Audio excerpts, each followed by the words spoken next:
Bismillahirrahmanirrahim. Assalamualaikum warahmatullahi wabarakatuh. Waalaikumsalam warahmatullahi wabarakatuh. Alhamdulillah, bertemu lagi di video kami yang kedua pada hari ini. Alhamdulillah, bersama, masya Allah, ini salah satu motivasi saya. Ini motivasi, masya Allah.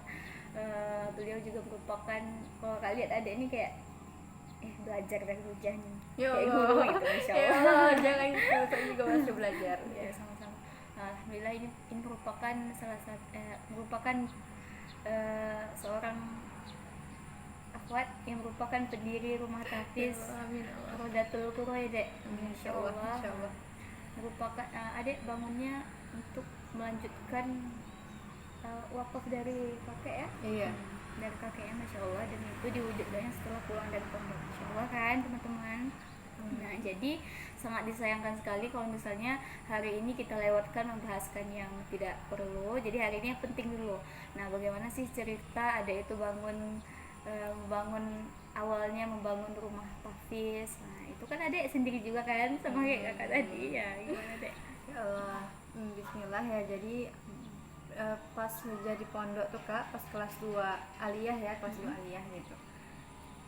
Ada tuh kebayang pengen bikin rumah tahfiz. Lebih besarnya pengen bikin pondok sendiri gitu. Pengen bikin pondok sendiri. Nah, terus udah bikin tuh kan, kata salah satu ustazah Hujah, kalau kita mau berhasil gitu, kita harus bikin peta hidup kita. Iya. Misalnya di umur sekian kita mau kuliah, di umur sekian kita nikah, di umur sekian kita mau ini. Nah, di situ di peta hidup Hujah itu aja rencananya itu mau punya pondok sendiri itu di umur 23 tahun. Di umur 23 tahun. Tapi itulah Allah memberikan kita apa yang kita butuhkan kan, apa yang kita butuhkan gitu. Terus Allah tuh tahu memberi kita sesuatu yang kita inginkan di waktu yang tepat. Nah mungkin ini waktu yang tepat gitu.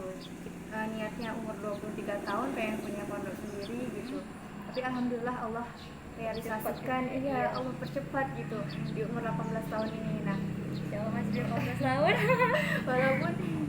walaupun ya harus kayak harus menggeser planning yang lain kayak kuliah ya, jadi belum bisa kuliah untuk tahun ini gitu. Nah, awalnya kan pondok pesantren gitu, tapi karena ketika kita memulai sesuatu itu harus dari yang kecil kan, ya makanya kita dari rumah tahfiz gitu, dari rumah tahfiz dulu. Ya awal mulanya sih ya seperti itu gitu, karena udah niat ya, yang kayak kakak bilang tadi gitu. Kalau misalnya kita niat gitu, ada jalannya gitu ya, ya insya Allah ada jalannya gitu. Nah terus kemarin tuh kan pas pulang ke sini gitu, lagi corona ya, corona. Terus sebelum pulang pas di Jawa juga ngobrol-ngobrol kan sama Abi gitu, bilang sama Abi mau bikin rumah tahfiz ya lanjutkan gitu, ada tanah wakaf dari kakek gitu, dan itu diamanahkan untuk pendidikan. Oh iya berarti iya, oh iya jadi gitu, pengen bikin apa ya gitu, rumah tahfiz gitu. Nah terus pas pulang ke sini gitu, pas bulan Ramadan itu cuma ngajar ibu-ibu ya, mengajar ibu-ibu di sini gitu. Terus dia cuma bilang gitu, ada niatan gitu kalau belum kuliah mau bikin rumah tahfiz. Oh iya bagus tuh, dapat dukungan positif juga gitu, alhamdulillah gitu kan. Alhamdulillah kita jalani dulu gitu. Awalnya kita kayak bikin poster gitu tadi, banyak ya, memang nggak ada yang bantu awalnya gitu kan, kayak kakak tadi juga gitu ya. Asal kalau misalnya kita udah niat karena Allah gitu, terus benar-benar niat gitu ya, ada aja jalannya gitu. Itu akhirnya jadi bikin poster segala macam gitu. Alhamdulillah ada yang infak segala macam gitu untuk kebutuhan awal-awal rumah tahfiz gimana gitu. Ya walaupun sampai saat ini kita pun belum ada bangunannya gitu ya, tapi ya alhamdulillah gitu ada jalannya gitu. Ada aja yang memberikan kita izin sementara untuk menempati anak-anak tahfiz di sini gitu, alhamdulillah gitu.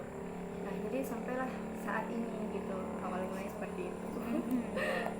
Jadi masya Allah banget ya teman-teman. Jadi itu merupakan perjuangan juga ya Dek, mendirikan rumah tahfiz itu pastinya ada perjuangan. Nah, jadi kalau tadi itu gimana proses awalnya, nah jadi ini kakak mau tanya nih, gimana sih pasti perkembangan adik saat ngajar santri itu ada positifnya gimana, negatifnya gimana gitu. Ada kesan apa tersendiri buat adik selama mendirikan selaku muhafiz gitu, selalu ngajar gitu. Kesannya ya Allah, kesannya ini tidak bisa diungkapkan asli. Iya.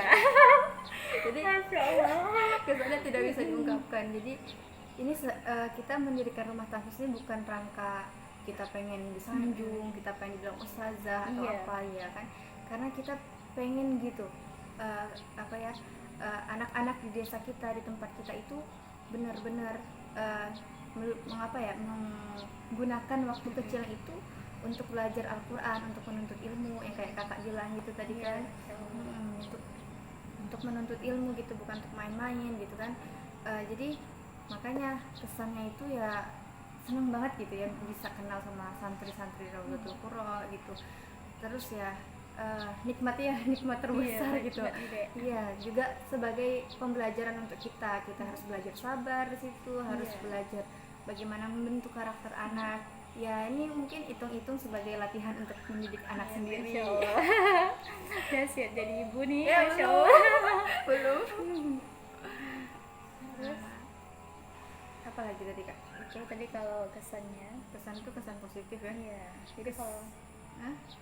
dukanya gitu Oh, deh. dukanya Iya. ya dukanya ada kalangan dari luar rumah tahfiz, ada yang dari masyarakat, ada yang dalam masyarakat sendiri gitu.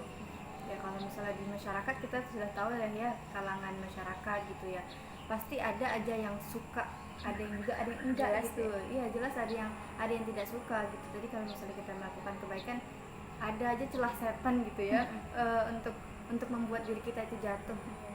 Pernah nih kak ya, mungkin ini selama sampai sekarang pas rumah tahfiz juga benar-benar pernah down banget itu, karena ada ucapan dan perbuatan seseorang itu yang membuat dia tuh satu hari itu mungkin kepikiran gitu sampai ngedown. Kita itu posisinya masih muda, terus kita baru baru bangun, terus udah ada yang ngejatohin, itu gimana sih rasanya gitu. Apalagi sendiri kan deh. Iya sendiri ya, lagi-lagi dikuatin tuh sama Umi ngasih dukungan, ngasih semangat yang ginilah kak gitu. Kalau misalnya kita mau melakukan kebaikan pasti ada aja orang yang mau merusak gitu ya, tapi lagi-lagi kalau kita misalnya kita yakin sama Allah gitu, udah kita lewatin aja masalahnya gitu, insya Allah akan kelar sendiri gitu ya, insya Allah gitu. Kalau misalnya selama dukanya, selama mengajari santri-santri ya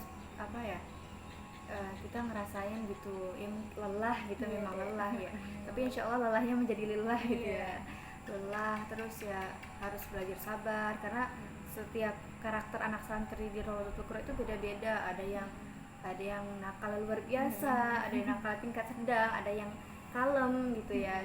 Tapi insya Allah ini merupakan ladang pahala untuk kita untuk belajar bersabar gitu aja sih kak. Jadi gitu cerita suka dukanya, jadi hampir sama ya dek. Iya Insya Allah semoga teman-teman mohon doanya, semoga kita berdua sama-sama istiqomah. Amin. Allah mudahkan. Amin. Insya Allah semoga terus berkembang ya dek, jangan sampai putus tengah jalan. Jadi Amin. kakak tuh kalau misalnya ini doanya cuma satu, semoga Allah itu mengistiqomahkan kita, mengistiqomahkan santri-santri supaya mereka itu, kakak tuh takut kalau misalnya kita dari istiqomah nanti santri lelah ngafalnya, nanti ada sampai jenuh gitu kan. Dia kakak udahlah ustazah kami udah capek dah nih ini gitu ya. Takutnya gitu kan, tapi mohon doanya ya semoga kita istiqomah. Soalnya kan ini merupakan salah satu ajang untuk melindungi kampung kita ya dek. Soalnya kalau misalnya banyak kemaksiatan, maka kita harus mengejar-ngejar untuk menuju hal yang bermanfaat gitu ya, kebaikan. Karena kan Allah itu karena seisi tumbuhan, laut, angin itu ketika manusia itu bermaksiat di buminya Allah, maka mereka itu ya Allah izinkan kami sedikit mengguncangkan mereka.